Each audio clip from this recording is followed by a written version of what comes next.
I don't think we're going to a copper age. No. Yeah, it sounds like you've been reading Yukteswar. I think that there's a lot of misunderstanding about the nature of the kalpa.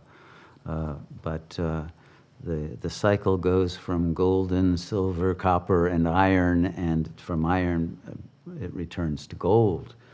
So it is an age in which the final permutations of possibility are worked out. In the beginning, everything is divine and beautiful, and at the end, it becomes transhumanist, but diabolical, and tremendous high-tech capacities that are used to enslave rather than to liberate. And so it is this final twist of the use of our intelligence, not for goodness and liberation, but for oppression, that has to be overcome by the pendulum swinging to its total opposite, back into divine love and goodness and freedom for all. So the world has to be totally changed and cleansed and purified. And so Gaia requires a period of that cleansing to happen. And the souls who are here are exhausted and all desire themselves to get out, to return to the light, because the suffering is too great.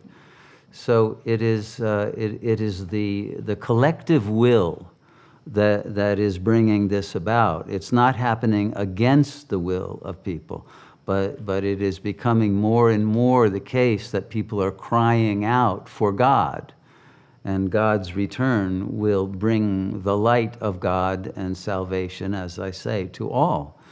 But that will then bring about a new golden age. And it's not about destruction. The destruction is already happening now. The dystopia is here. This will release everyone from that. And even the rich are suffering, even those who may be behind some of the things that are most nefarious. They also are in a state of suffering and lostness and pain that phenomenal money, power, etc., will not compensate. So there is a fear in everyone, and a recognition that the human level of consciousness is not in control. No matter how powerful humans are, they're not going to stop supervolcanoes from going off and the sea level of rising and corona mass ejections of the sun and asteroids and comets and all of that. It's far beyond the human level of control. And so the signs and wonders that we will see will bring about a recognition and a humbling of that arrogance of humanity that was created by the assumption of technology rather than divinity as our guiding light. And so I wouldn't consider it so much a destruction as an ultimate revelation of the true nature of what is real, and the destruction only of the false and the unreal that had become rotten and corrupt and ready to be dissolved.